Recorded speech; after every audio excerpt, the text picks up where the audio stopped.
Hey y'all, welcome back to the channel. Today we're going to do two quick unboxings of the Galaxy S22 Plus, I think this is the one that came, and then the Galaxy Tab S8 Ultra. Alright, and yes, this is the Galaxy S22 Plus.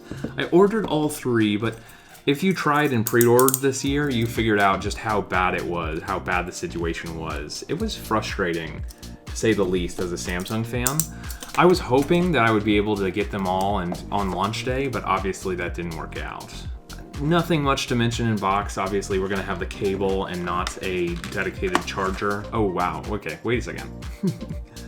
All right, let's do a quick peel. All right, let's peel off the front screen.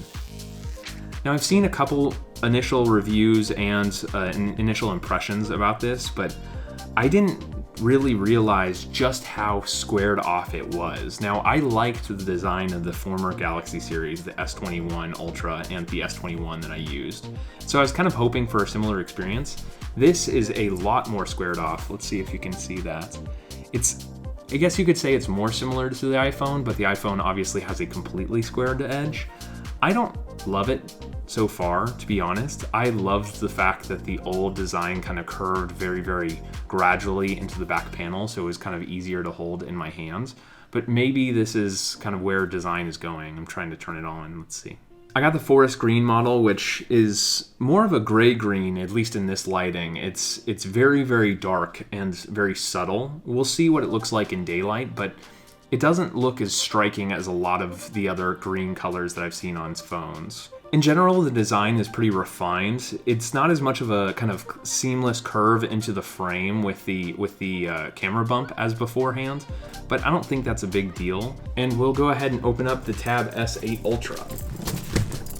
So before I even break these open, my first thought is this is expensive. Almost probably too expensive. Obviously, I won't be able to make a final decision until I get the full review, but something about an Android tablet or even an iPad that costs over $1,200, especially with a $350 keyboard, is just way, way too exorbitant for me.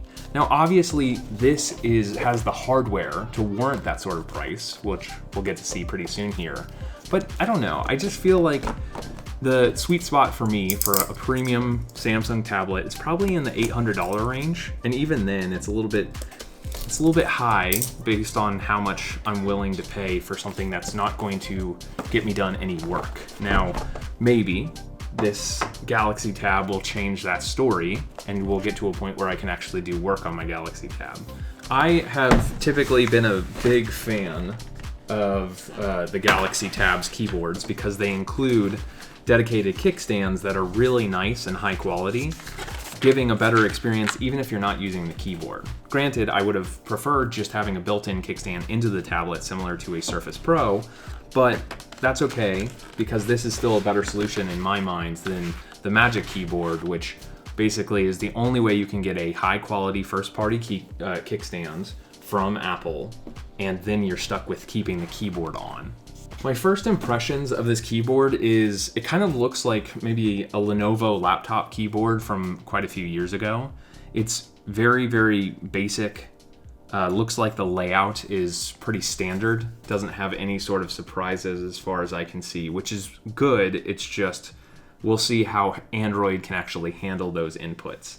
It is relatively thin, but maybe a little bit thicker than the Surface Pro type cover. But it's not going to add a whole lot of bulk to what seems to be a very, very thin tablet. And we'll see how sturdy it is, but it doesn't have the same, we'll see if it has the same sort of magnetic connection.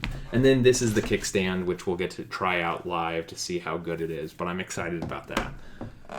Okay, in the box, we've got the tablet. Of course, it also comes with the S Pen, which is good news because obviously if you're buying an iPad Pro, you're not going to get the Apple Pencil with it. This S Pen is a little bit higher quality than last year's as far as I can tell, but I would have liked to have a little bit more weight to it. It still feels a little bit too plasticky. Now, granted, the Apple Pencil is also plastic, but it's a little bit harder of a plastic, so I probably would prefer holding the Apple Pencil in my hand. And then my favorite tablet pencil or pen is the new slim pen for Surfaces. Set that aside, set this aside. Let's take a look at the tablet. Nothing else coming in the box, which means no charger. Generally, I understand the idea of no charger coming in a phone box because I have many different wall chargers that are up to 20 watts, 15 or 20 watts. That should be fine for my phones. Instead, for tablet chargers, I feel like they should have still included a 30 watt or 40 watt charger. Even if it's worse for the environment, I don't want to have to go out and buy a dedicated one, and I don't have that many just lying around my house. Sure, I've got my laptop charger and stuff like that, but I would have preferred to have a dedicated charger come with this because they're not cheap. Once again, this is ludicrously thin, like absurdly thin. Honestly, this puts just about any other device I own to shame. It is basically a screen. I actually have dedicated touchscreens, external touchscreens that are significantly thicker than this. So how they managed to do something like this is pretty incredible. Hopefully the battery life is pretty solid. I mean, if you're going to be using this sort of device for work, and I'd hope so considering its price, you probably want a longer term battery, but pretty incredible. Now, obviously the thing that sticks out to me is the notch up top. Initially, when I first saw it in kind of press photos and leaks, I was thinking, that's horrible. Why would they ever have a notch?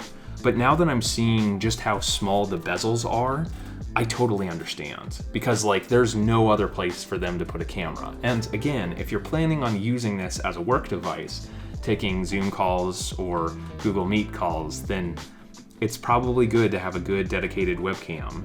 I know that people are kind of throwing shade at Samsung for making fun of Apple for having a notch, but this is nothing in comparison to just about any sort of, let's see, maybe I'll pull out my iPhone. Okay, so here's my iPhone 13 mini and its notch compared to the Samsung notch. So yes, Samsung threw shade and now they have a notch themselves, but this is really not a notch, it's a bump. It is a fraction of the size of the screen, and I think it will disappear very soon. Now, I would have loved to see a second USB-C port, because again, if you're using this for work, it would be nice to have another port rather than just a dedicated charging port if you're using this for peripherals. And I'm going to try to dock this to a docking station and see what happens. Hopefully everything comes through with compatibility, but you never know. There's a lot of kind of finickiness with USB-C ports. Let's go ahead and compare it side by side with my 12.9-inch iPad Pro, which I don't think I've ever said this before, but it feels tiny in comparison. So the Samsung is still somehow thinner than the already very, very thin iPad Pro. And as far as the footprint goes, the iPad Pro is taller, you can see it peeking over there, but significantly less wide.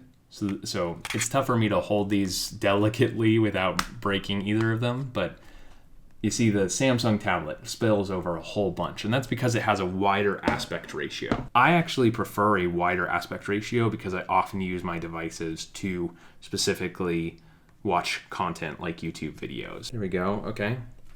Kickstand, moment of truth. Pretty sturdy. It has a little bit of give, but you know, you're not going to be putting too much pressure on it.